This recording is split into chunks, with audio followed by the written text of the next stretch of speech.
Eyni müstəvidə verilən vektorların toplamının modulu nəyə bərabərdir deyir bizə. İndi burada A vektoru ilə B vektorunun eyni istiqamətdə yönəldiyini görürük. Hər ikisi sağ tərəfə doğrudur. Ona görə də A vektoru ilə B vektorunun toplamını taparkən bunları toplamaq lazımdır. 3 ilə 6-nı toplayırıq. Deməli, sağ tərəfə doğru 9 vahid böyüklüyündə, qiymətində vektor vardır. Sol tərəfə doğru olan C vektoru isə 4 vahiddir. 4. Və 9 ilə 4 əks istiqamətdə yönəlir. Əks istiqamətdə yönəldiyi üçün bunları bir-birindən çıxırıq və toplam qiymət 5-ə bərabər olmuş olur. İkinci sualda eyni müstəvidə verilən vektorların toplamı nəyə bərabərdir? A vektorunun modulu 5-ə bərabərdir. B vektorunun modulu 5-ə bərabərdir. Bunların toplamını tapmaq üçün bu şəkildə bir diagonal çəkə bilərik və bunun qiyməti də Pifaqor teoremi ilə tapılır. Deyək ki, bu R vektoru olsun. R vektoru A vektoru ilə B vektorunun toplamına bərabərdir. Və R vektorunun modulu A vektoru ilə B vektorunun toplamının moduluna bərabərdir. Onu da tapmaq üçün Pifaqor teoremindən istifadə edirik. Yəni kök altında 5-in kvadratı, üstə gəl 5-in kvadratı. Bu da eləyir kök altında 50. Kök altında 50 necə yazmaq olar? Kök altında 25 vurulsun 2. 25-dən kök çıxar 5 olar. Kökdə 2 isə qalar elə kökün altında. 5 kökdə 2 sualımızın doğru cavabıdır. Növbəti sualda eyni müstəvidə verilən K və L vektorlarının deməli toplamı nəyə bərabərdir deyir bizə. K və L vektorlarının toplamı olan R vektorunun modulunu tapmaq istəyiriksə biz kosinuslar teoremindən istifadə edə bilərik. Birinci növbədə 8-in kvadratı üstə gəl, yenə 8-in kvadratı. Üstə gəl 2 vurulsun 8 vurulsun 8 vurulsun kosinus 60. Kosinus 60'da da alır 1 bölü 2. İndi buranı hesablayırıq. 8'in kvadratı 64. Yenə bir 8'in kvadratı 64. Yenə bir 8'in kvadratı, yenə bir dənə 64. Yəni kökün altında 3 dənə 64 var. 64'dən kök çıxır 8 olur. Kök 3 isə olduğu kimi qalır. Deməli 8 kök 3 sualımızın doğru cavabıdır. Bu da D variantında verilmiştir. Dördüncü sualla davam edirik. Eyni müstəvidə verilən K və L vektorlarının toplamı nəyə bərabərdir? İndi burada hər birinin 10 vahidə bərabər olduğunu görürük. Yenə kosinuslar teoremindən istifadə etmək olar. Və yaxud da belə də düşünmək olar. K vektorunun başlanğıcını L vektorunun bitişinə gətirə bilərik. Baxın, L vektoru bu tərəfə doğrudur və 10-a bərabərdir. K vektorunun başlanğıcını bu tərəfə doğru gətirdim və bunun modulu da 10-a bərabərdir. İndi bunların hər biri 10 olduğu üçün, baxın, bura 120 dərəcədirsə, bura neçə dərəcə olar? Bax, buradakı bucaq. Buradakı bucaq 60 dərəcəyə bərabər olar. Düzdürmü? İndi buradan bir dənə əvəzləyici qüvvə vektoru çəkirəm. R vektoru. İndi bura 60 dərəcədir və bunların hər birinin 10'a bərabər olduğunu görürük. O zaman burada sanki bir bərabər tərəfli üçbucaq alınır. Yəni buranın da 60 dərəcəyə, buranın da 60 dərəcəyə bərabər olduğunu söyləyə bilərik. Bunların hər biri 60 dərəcədirsə, o zaman burada R vektorunun modulu da 10'a bərabər olmalıdır. Çünki dedik ki, bərabər tərəfli üçbucaqdır. Yəni bu vektorların modulu hər biri 10'a bərabərdir. O zaman yazıram R vektorunun modulu bərabərdir 10'a. Nəticədə sualın doğru cavabı C variantıdır. Ümumiyyətlə, bunu bir qayda şəklində yadda saxlamaq olar. Əgər vektorların modulları bir-birinə bərabərdirsə, yəni məsələn hər biri 10-a bərabərdirsə və aralarındakı bucaq 120 dərəcəyə bərabərdirsə, o zaman bu vektorların əvəzləyicisi elə həmən qiymətə, yəni 10-a bərabər olur. Məsələn, tutaq ki, 2 dənə vektor var. Bunların hər biri 8 və 8-ə bərabərdir. Modulları 8-dir və aralarındakı bucaq 120 dərəcədir. O zaman bu vektorların əvəzləyicisi də elə 8-ə bərabərdir. Davam edirik növbəti sualla. Şəkildə eyni müstəvidəki vektorların əvəzləyicisi neçə newtondur deyir bizə. İndi burada baxırıq ki, 10 newton ilə 6 newton qüvvələr əks istiqamətdə yönəlmişdirlər. Əks istiqamətdə yönəldikləri üçün bunları bir-birindən çıxırıq və böyük qüvvə istiqamətində, yəni 10 newton istiqamətində göstəririk və 10-dan 6-nı çıxdıq, oldu 4 newton. Deməli, bu 10 newton ilə 6 newton əvəzinə bir dənə 4 newton yaza bilərik. Yuxarı doğru isə 3 newtonluq qüvvə var. 3 newton və aralarında 90 dərəcəlik bir bucaq var. Bax, burada 90 dərəcəlik bucaq var. Buradan biz əvəzləyici qüvvəni tapmaq istəyiriksə, yenə Pifaqor teoreminə müraciət edə bilərik. Əvəzləyici qüvvəni R ilə göstərsək, bu əvəzləyici qüvvənin modulu kök altında 4-ün kvadratı üstəgəl 3-ün kvadratı yazmaqla tapıla bilər. O da kök altında 25, kök altında 25-dən də 5 çıxır. Deməli, sualın doğru cavabı olur C variantı. 6-cı sualda. Şəkildəki eyni müstəvidə vektorların əvəzləyicisi, qüvvələrin əvəzləyicisi neçə newtondur deyir bizə. İndi burada 2 kökdə 3 newton qüvvəni proyeksiyaya ayırıb tapmaq olar. Və yaxud da başqa bir üsuldan istifadə etmək olarmı? Belə edək. Buradakı 2 kök 3 newton ilə bu 2 kök 3 newton bu qüvvələri ayıraq. Aralarında neçə dərəcəlik bucaq var? 60 dərəcəlik bir bucaq var. İndi yuxarı doğru bir dənə 2 kök 3 var. Bu istiqamətdə də bir dənə 2 kök 3 var. Və aralarında da 60 dərəcəlik bucaq var. Bu 2 dənə 2 kök 3 newtonların toplamı nəyə bərabərdir? Gəlin bunu tapaq. Kök altında birinci növbədə bu 2 kök 3-ün kvadratı. 2 kök 3-ün kvadratı nə qədərdir? 12-dir. 12 üstə gəl. Digərinin, yəni digər 2 kök 3-ün kvadratı, o da edir 12.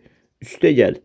2 kök 3 vurulsun 2 kök 3 vurulsun. Aralarında 60 dərəcəlik bucaq olduğu üçün kosinus 60 yaza bilərik. Kosinus 60'da da bilirik ki 1 bölü 2 alır. Bu qarşıda bir dənə də 2 olmalıdır. Çünki 2 vurulsun. Məsələn F1, F2 kosinus alfa. Bu 2 ilə bu 2 getdi. Burada 12, burada 12, burada da 2 kök 3'ü 2 kök 3'e vuranda o da 12 eləyir. 3 dənə 12 var. Yəni 36 var. 36'dan kök nə çıxır? 6 çıxır. Deməli bu 2 dənə qüvvənin 2 dənə 2 kök 3'ün toplamı 6'ya bərabərdir. Və həmən 6 newtonluq qüvvə bu istiqamətdə yönəlir. İndi təsəvvür edin ki 6 newtonluq bir qüvvə var. Bu 2 kök 3'ləri artıq apara bilərik burada. Çünki onlardan bizim işimiz qalmadı. Onları biz toplamını tapdıq və 6 newton olduğunu dedik. İndi burada 30 dərəcəlik bir bucaq var. Düzdürmü? Burada da 90 dərəcəlik bir bucaq var. Ümumi nəyə bərabər oldu? 120 dərəcəyə bərabər oldu. İndi bu tərəfə doğru 6 newton, yəni bu vektor. Sağ tərəfə doğru bir 6 newton, yəni bu vektor. Və aralarında da 120 dərəcəlik bir bucaq. Bayaq nə demişdik ümumi qayda şəklində? Demişdik ki, aralarında 120 dərəcəlik bucaq varsa və qiymətləri bir-birinə bərabərdirsə, onların əvəzləyicisi elə 120 newtona bərabər, daha doğrusu 6 newtona bərabərdir. Deməli, sualımızın doğru cavabı C variantı olmalıdır. 7-ci sualla davam edirik. Şəkildə eyni müstəvidəki vektorların əvəzləyicisinin modulu neçə newtondur deyir bizə. İndi 4 newton ilə digər 4 newton arasında 60 dərəcəlik bir bucaq var. O zaman bu 4 Newton ile 4 Newton'un toplamını tapaq. Yazıram kök altında 4'ün kvadratı, üstə gəl 4'ün kvadratı, üstə gəl 2 vurulsun 4 vurulsun 4 vurulsun kosinus 60. Kosinus 60 da dağılır 1 bölü 2. Buradan da baxırıq ki 4'ün kvadratı 16, bir dənə də 4'ün kvadratı 16, bir dənə də 4'ün kvadratı var. Yəni 3 dənə 16 var. 3 dənə 16 da 48 eləyir. 48-dən də kök nə çıxır? 4 kök altında 3 çıxır. Deməli bu 2 dənə 4 Newtonluq qüvvələrin əvəzləyicisi 4 kökdə 3-ə bərabərdir. Və həmən 4 kökdə 3-ü bu istiqamətdə göstərirəm. Və artıq bu 4 Newton ilə bu 4 Newtonu silə bilərəm. Çünki onları biz hesabladıq, onlardan işimiz qalmadı.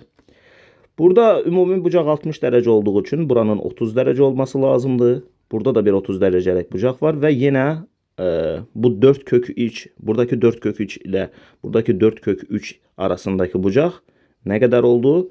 30 ilə 30'un toplamı, yəni 60 dərəcə oldu. Deməli şəklimiz bu şəkildə olacaq. Yuxarı doğru bir dənə 4 kök 3. Bu istiqamətdə bir dənə 4 kök 3 və aralarında da 60 dərəcəlik bucaq. Bunların əvəzləyicisini tapmaq istəyiriksə yaza bilərik. Kök altında 4 kök 3'ün kvadratı, üstə gəl. İkincisi də 4 kök 3'tür. 4 kök 3'ün kvadratı, üstə gəl 2 vurulsun 4 kök 3 vurulsun 4 kök 3. Yəni F1 vurulsun F2 vurulsun kosinus 60. Kosinus 60 da dağılır 1 bölü 2. İndi burada mötərizə yoxdur. Burada görürük ki biz 4 kök 3'ün kvadratı eləyir 16 48. Deməli yazıram 48, üstə gəl 48, üstə gəl. 2'lər getdi, 4 kök 3'ü 4 kök 3'ə vuranda elədi, yenə 48. Deməli 3 dənə 48 var. Düzdürmü? 3 vurulsun 48. Bu da neçə eləyir? 144 eləyir. 144'dən də kök çıxır 12. Deməli bu 4 kök 3 ilə bu 4 kök 3'ün toplamı 12 Newtonluq bir qüvvədir. Bu qüvvələrin əvəzləyicisi ümumi olaraq 12 Newtona bərabərdir. 8-ci sualla davam edirik. Şəkildə eyni müstəvidə verilən vektorların əvəzləyicisinin modulu neçəyə bərabərdir deyir bizə. Bunu bilmək üçün vektorların hamısını uc uca əlavə edirik.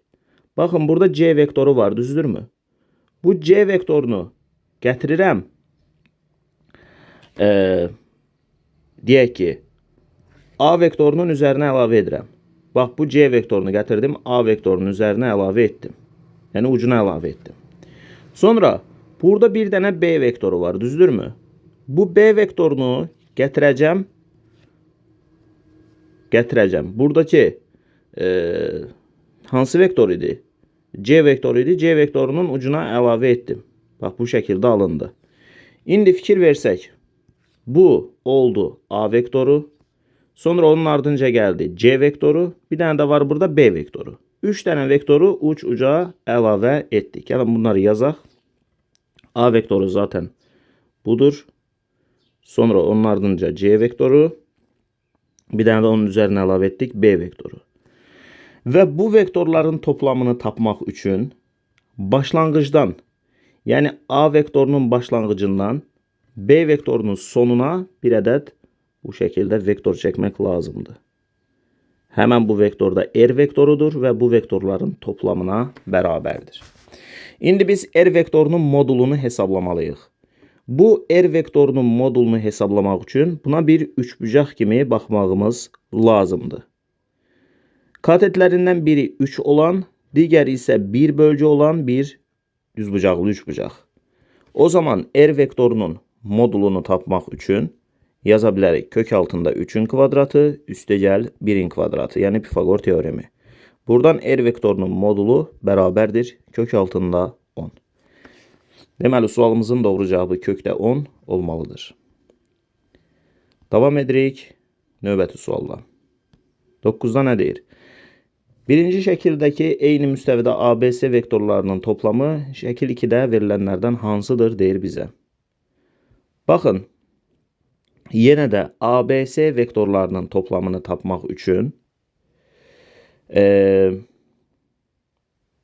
uc uca əlavə edə bilərik bu vektorları. Və yaxud da ki, nə etmək olar? Proyeksiyalara ayırmaq olar. Gəlin, hər birini proyeksiyaya ayıraq. Proyeksiyalara ayırmaq üçün bir dənə koordinat sistemi çəkirəm. Bunu düz şəkildə çəkim. Baxın. Olduqca sadədir bu üsul. Bura bir dənə y yazıram, yəni y koordinat oxu olsun. Burada bir dənə x yazıram, x koordinat oxu olsun. A vektorunun x oxu üzərindəki qiyməti nəyə bərabərdir? Bax, bura 1, burada 2-dir. Deməli, ax 2-yə bərabərdir. Bəs B vektorunun x oxu üzərindəki proyeksiyası o da 2-yə bərabərdir gördüyümüz kimi. O zaman bx də yazacağım 2-yə bərabərdir.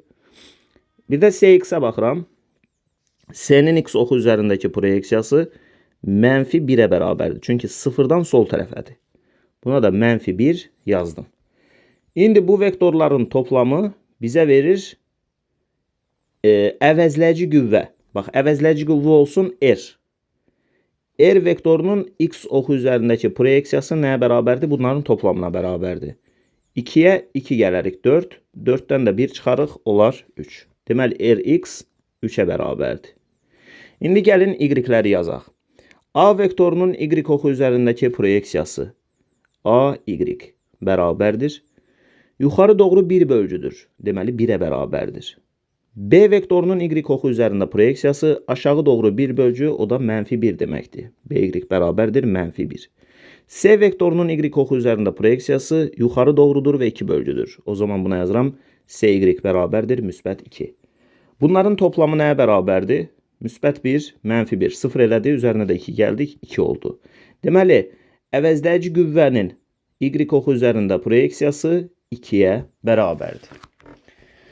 Rx 3-dür, Ry isə 2-dir.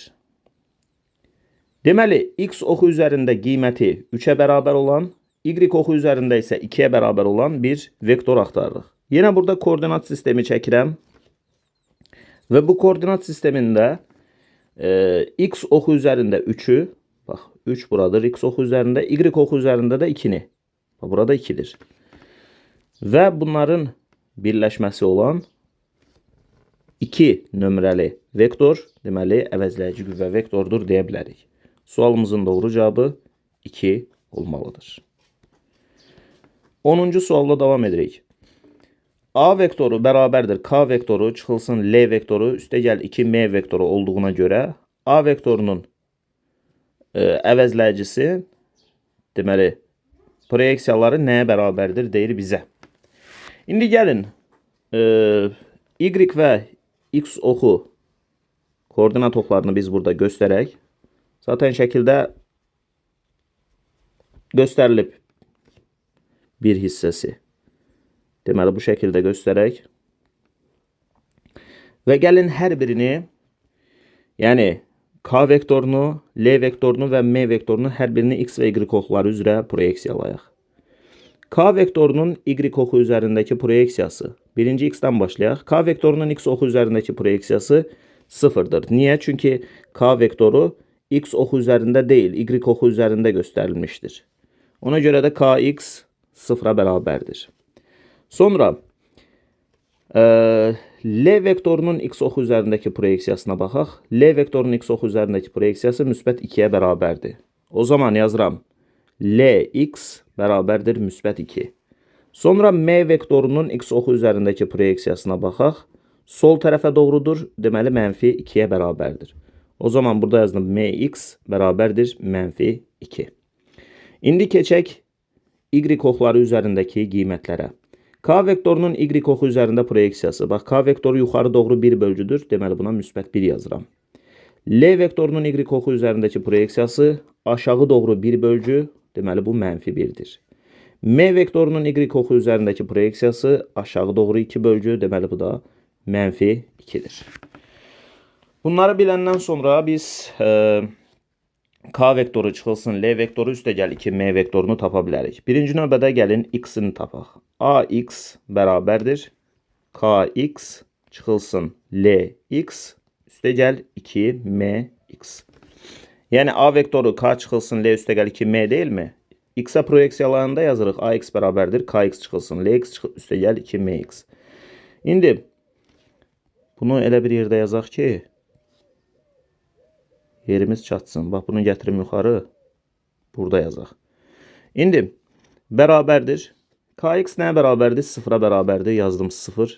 Çıxılsın. LX 2-yə bərabərdir. Yazdım 2. Üstəgəl MX mənfi 2-dir. 2MX olduğu üçün 2-ni mənfi 2-yə vururam. Bu da eləyir mənfi 4. Buradan alındı. 0-dan 2 çıxdıq. Mənfi 2, mənfi 2, mənfi 4 elədim mənfi 6. İndi A, Y-i tapıram. Bərabərdir. Yazıram K, Y çıxılsın. L, Y üstəgəl 2MY. Bu da bərabərdir. K, Y 1-ə bərabərdir. Yazdım. Çıxılsın. L, Y mənfi 1-ə bərabərdir. Mənfi 1. Üstəgəl 2MY. Yəni 2 vurulsun. Mənfi 2. Bu da bərabərdir. 1-in üzərinə 1 gəlirəm. 2 olur. 2-dən də 4-ü çıxıram. Eləyir mənfi 2. Deməli, AX mənfi 6-ya, AY isə mənfi 2-yə bərabərmiş. Mənfi 6, mənfi 2 sualın doğru cavabı deməli B variantıdır. Davam edirik 11-ci sualla. Eyni müstəvidəki F1, F2, F3, F4 vektorlarının toplamı 0-a bərabərdir. F1, F2, F3 şəkildəki kimi olarsa F4 vektorunun proyeksiyaları nəyə bərabərdir deyir bizə. İndi gəlin yenə X və Y koordinat okları üzərində qiymətlərini göstərək. Bu olsun Y, bu da olsun X. İndi mən burada yazacağım birinci növbədə F1-in X oxu üzərindəki proyeksiyası nəyə bərabərdir? F1-in X oxu üzərindəki proyeksiyası sol tərəfə doğru 2 olduğu üçün bu mənfi 2-yə bərabərdir. Yazdım mənfi 2. F2-nin X oxu üzərindəki proyeksiyası sağ tərəfə doğrudur və 1, 2, 3 bölgüdür deyə bura müsbət 3 yazıram. F3-ün X oxu üzərindəki proyeksiyası sol tərəfə doğru 2 bölgü olduğu üçün buna da mənfi 2 yazıram. İndi bunların toplamı 0-a bərabərdir deyə F4X-i tapsaq buradan, bunların hamısını toplayanda, yəni mənfi 2, 3, mənfi 2. Nədir toplamı? Mənfi 1 elədi də. Mənfi 1-in üzərinə nə gəlsək 0 olar. Təbii ki 1 gəlsək. Mənfi 1-in üzərinə 1 gələndə 0 olur. Ona görə F4X 1-ə bərabərdir. İndi Y oxları üzrə proyeksiyalayaq. F1-in Y oxu üzərində proyeksiyası yuxarı doğru 2 bölgüdür. Buna müsbət 2 yazıram. F2Y bərabərdir. F2 görürük ki, nə yuxarı, nə də aşağı deyil. Yəni, X oxu boyuncadır deyə bunun Y oxu üzərində proyeksiyası 0-a bərabərdir. F3-ün Y oxu üzərində proyeksiyası isə aşağı doğru 1 bölgü, yəni mənfi 1-ə bərabərdir. F3Y bərabərdir mənfi 1. Bunların toplamı 2-yə 0 gəldik. 2 üzərinə mənfi 1 gəldik. Elədi müsbət 1. Müsbət 1-in üzərinə nə gəlməliyik ki 0 olsun? Təbii ki mənfi 1 gəlməliyik ki 0 olsun.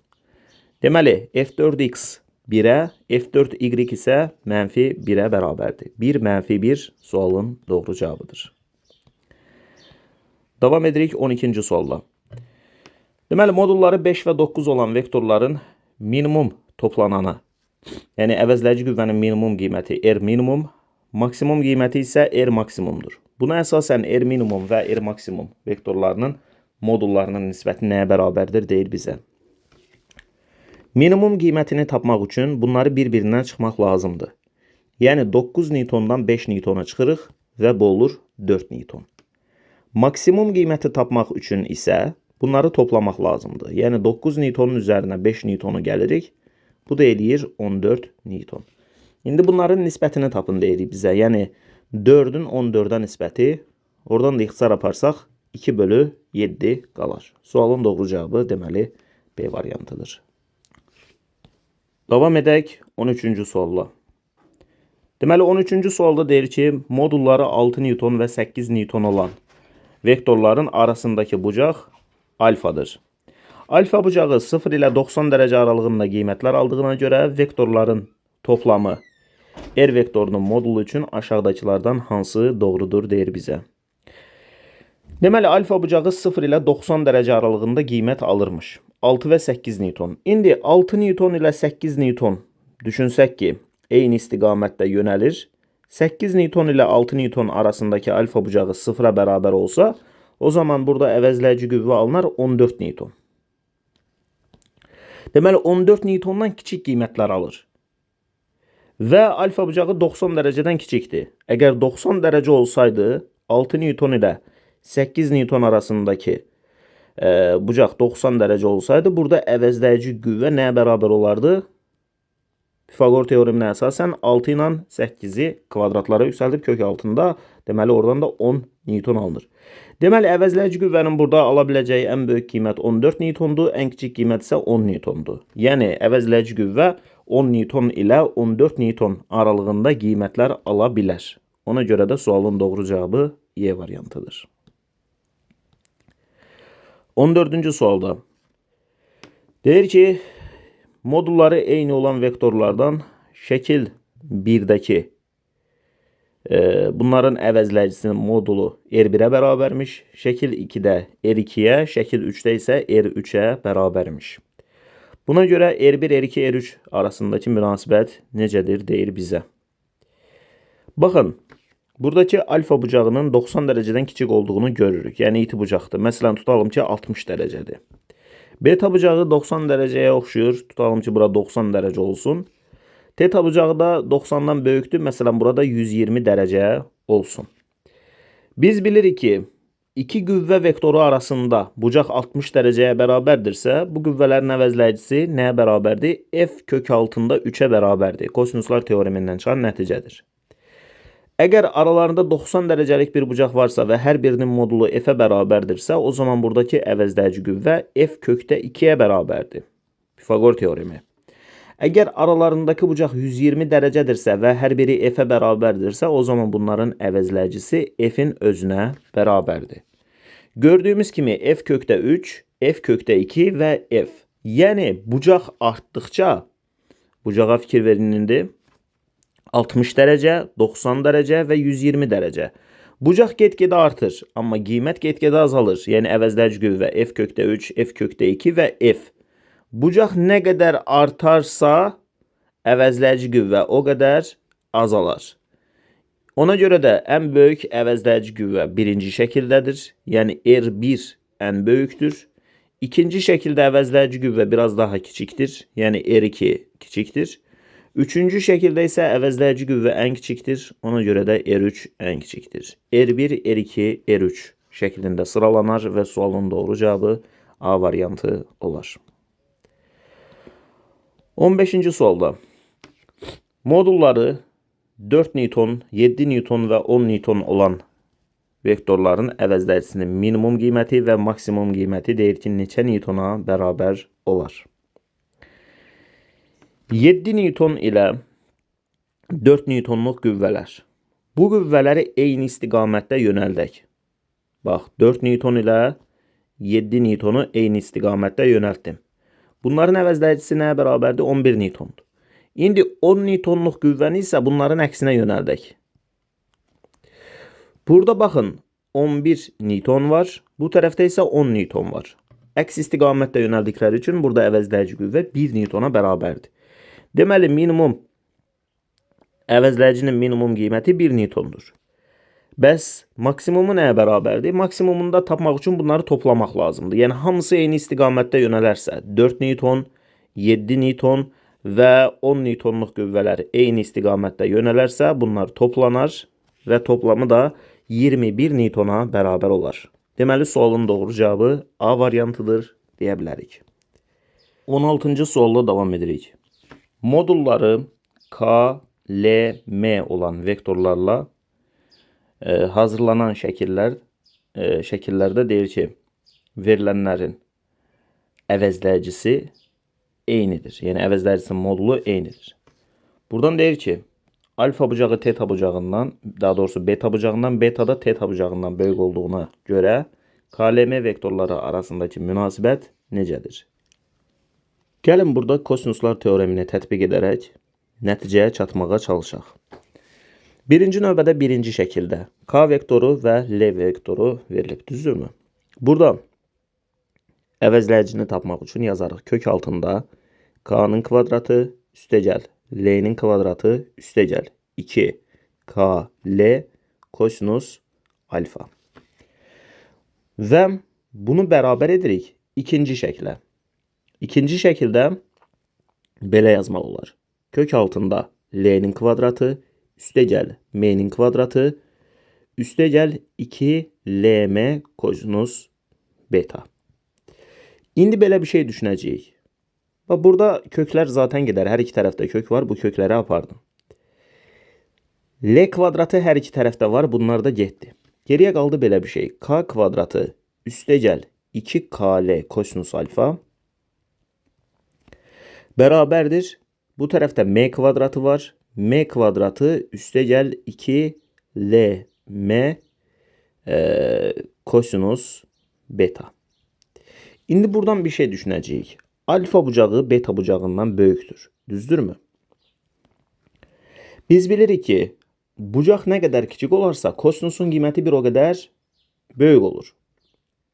Yəni, alfa bucağı əgər beta bucağından böyükdürsə, buradan biz belə deyə bilərik ki, kosinus beta kosinus alfadan daha böyükdür.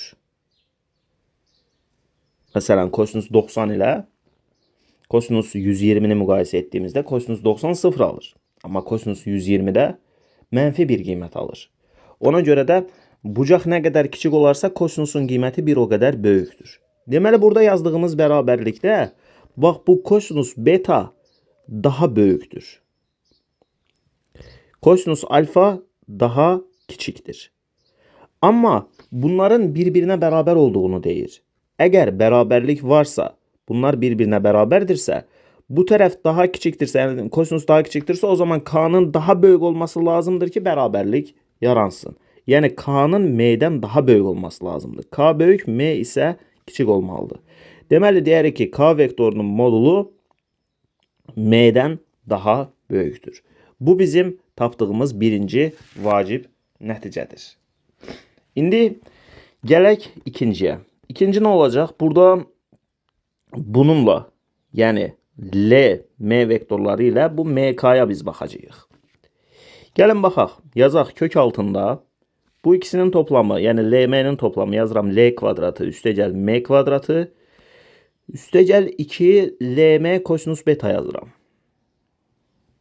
Digər tərəfdə isə kök altında M'nin kvadratı üstəgəl K'nın kvadratı üstəgəl 2 KM kosinus teta yazıram. Buradan biz kökləri aparsaq, M kvadratlarını aparsaq, geriyə nə qalar? L kvadratı üstəgəl 2 LM kosinus beta bərabərdir. Digər tərəfdə qaldı K kvadratı üstəgəl 2 KM kosinus teta. İndi harda bucaq kiçikdir? Teta bucağı daha kiçikdir. Teta bucağı daha kiçik olduğu üçün kosinus tetanın qiyməti kosinus betanın qiymətindən daha böyükdür. Yəni, bu tərəf daha böyükdür. Kosinus beta daha kiçikdir. Bərabərliyin yaranması üçün, deməli, buradakı L, buradakı K'dan daha böyük olmalıdır. L böyük olmalıdır, K isə kiçik olmalıdır. Deməli, L K'dan böyükdür. O zaman L'ni də burada yazıram.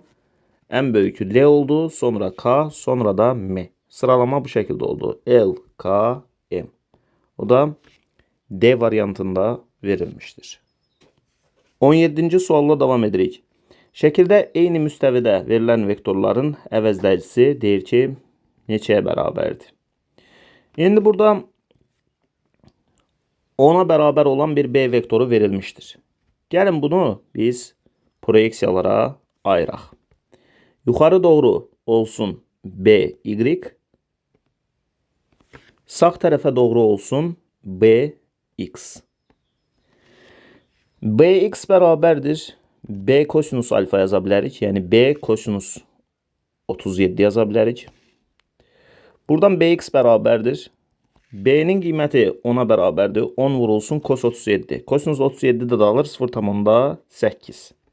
Yazıram 0,8. O da bərabərdir 8'ə.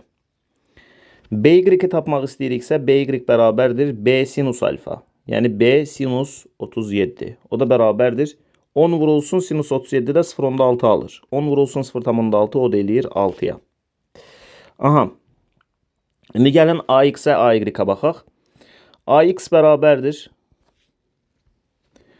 A vurulsun kosinus 53. Çünki burada 53 dərəcəlik bir bucaq var. A vurulsun kosinus 53. O da bərabərdir. Kosinus 53. Kosinus 53'də də alır 0.6. Yəni 10 vurulsun 0.6. O da eləyir 6. AY-i də tapmaq istəsək. A vurulsun sinus 53. Yəni 10 vurulsun 0.8 o da eləyir 8. İndi bizə nə lazımdır? Baxın. BX 8'dir. AX isə 6'dır. Amma sol tərəfə doğru olduğu üçün, yəni elə bil ki AX bu tərəfə doğrudur. BX isə digər tərəfə doğrudur. O zaman buradan biz deyə bilərik ki Rx bərabərdir. Yəni əvəzləyici qüvvənin x oxu üzərindəki proyeksiyası 8-dən 6-nı çıxarıq. Bu tərəfə 8 var, bu tərəfə isə 6 var. 8-dən 6-nı çıxdıq, bu elədi 2. İndi baxaq RY-ə. BY yuxarı doğrudur və 6-dır. AY isə aşağı doğrudur və 8'dir. 8 ilə 6 da əks istiqamətdə olduğu üçün, yəni biri yuxarı, biri aşağı olduğu üçün bunları da bir-birindən çıxırıq və aşağı doğru 2 qalır. Deməli, RY də 2-yə bərabərdir. Buradan əvəzləyici qüvvəni tapsaq, R bərabərdir. Yəni, X oxu istiqamətdə 2, Y oxu istiqamətdə də indi aşağı doğru 2 olduğu üçün bu tərəfə doğru 2 göstərirəm. Aralarında 90 dərəcəlik bir bucaq var. Bunun da əvəzləyicisini tapanda Pifagor teoremindən istifadə edilir və bu da olur 2 kök altında 2. Deməli, sualın doğru cavabı Y variantıdır. 18-ci sualla davam edirik. Şəkildə eyni müstəvidə verilən vektorların əvəzləyicisinin modulu neçə Newtona bərabərdir? Gəlin bu məsələni belə düşünək. 53 dərəcə tamamdır. Yəni, bunu proyeksiyalamaq olur. Kosinus 53, sinus 53 yazıb məzid variantdan çıxmaq olar. Amma burada 61 dərəcəlik bucaq var. Bu bizə çətinlik yaradır. Yəni, kosinus 61-in, sinus 61-in qiymətlərini bilmədiyimiz üçün biz burada çətinlik çəkəcəyik. Ona görə də nə etmək lazımdır? 53 dərəcə və 61 dərəcə. Buradan bir dənə bu şəkildə bir düz xət keçirəcəm. Baxım görüm, keçirə biləcəmmi? Bax, təqribən belə bir düz xət keçirmək lazımdır buradan. Düzgün olmadı. Təqribən belə bir düz xət keçirmək lazımdır. İndi belə bir düz xət keçirdiyimizdə, baxın, buradakı 53 dərəcəlik bir bucaq, məsələn, burada deyək ki, 45 dərəcəlik bir bucaq qalmış olsun. O zaman deməli, mən buradan neçə dərəcə meyl etdirdim? 8 dərəcə meyl etdirdim. Buradan 8 dərəcə meyl etmişdirsə, bu tərəfdən də 8 dərəcə meyl etməlidir. Nəticədə buradakı bucaqda 61 dərəcə yox, 8 dərəcə bu tərəfə doğru meyl etdiyi üçün da burada 61 dərəcəlik yox, 53 dərəcəlik bucaq qalmış oldu. Düzdürmü? İndi bunların x oxu olduğunu bax bu şəkildə, yəni x oxunu sanki biraz aşağı doğru meyl etdirdiyimizi düşünək. Bu artıq bizim yeni x oxumuz olsun. Və bunun üzərində hesablamalar aparaq. Y oxumuz da bax bu istiqamətdə olsun düşünək ki. İndi biz A vektorunun x oxu üzərində proyeksiyasını tapmaq istəsək, yazarıq 30 kök altında 2 vurulsun 30 kökdə 2-nin x oxu ilə yaratdığı bucağın 45 dərəcə olduğunu görürük. Yəni kosinus 45. Kosinus 45-də də alır kökdə 2 bölünsün 2. Buradan da alırıq AX-i 30 Newton. Düzdürmü? İndi BX-ə baxaq. BX bərabərdir. Baxın 53 dərəcəlik bucaq yaradır. O zaman yazıram 50 vurulsun. Yəni B 50 Newtona bərabərdir. 50 vurulsun kosinus 53. Kosinus 53'də də alır 0.6. 50'ni də 0.6'ya vuran da eləyir 30. Deməli AX də 30'dur, BX də 30'dur. Amma biri sol tərəfə, biri bu tərəfə doğru, biri digər tərəfə doğru. Yəni əks istiqamətlərdə. Əks istiqamətdə olduqları üçün deməli əvəzləyici qüvvənin x oxu üzərindəki proyeksiyası 0-a bərabərdir. Yəni 30 Newton ilə 30 Newton bir-birini aparmış oldu. İndi digərinə baxaq, y oxu üzərində proyeksiyasına baxaq. A vektorunun y oxu üzərindəki proyeksiyası, yəni AY bərabərdir. 30 kökdə 2 vurulsun sinus 45. Sinus 45-də də alır kök 2 bölünsün 2. O da bərabərdir 30 Newton yenə alındı burada. B'nin y oxu üzərində proyeksiyasına baxsaq yazarıq. 50 vurulsun sinus 53. Sinus 53'də də alır. Neçə? 0,8. 50-ni də 0,8'ə vuranda alınır 40 Newton. 30 Newton yuxarı tərəf, 40 Newton isə aşağı tərəf. Yəni əks istiqamətdir bunlar. Əks istiqamət olduğu üçün əvəzləyici qüvvənin y oxu üzərindəki proyeksiyasını tapmaq üçün bunları çıxmaq lazımdır. O da 10 Newtona bərabərdir. Rx zaten 0 idi. Bunu nəzərə almırıq. Elə əvəzləyici qüvvə 10 Newtonun özüdür. Sualın doğru cavabı C variantıdır. Beləliklə bu videonun da sonuna gəlmiş olduq. İzlədiyiniz üçün təşəkkür edirəm. Növbəti videolarda görüşənədək özünüzə yaxşı baxın. Sağ olun, salamat qalın.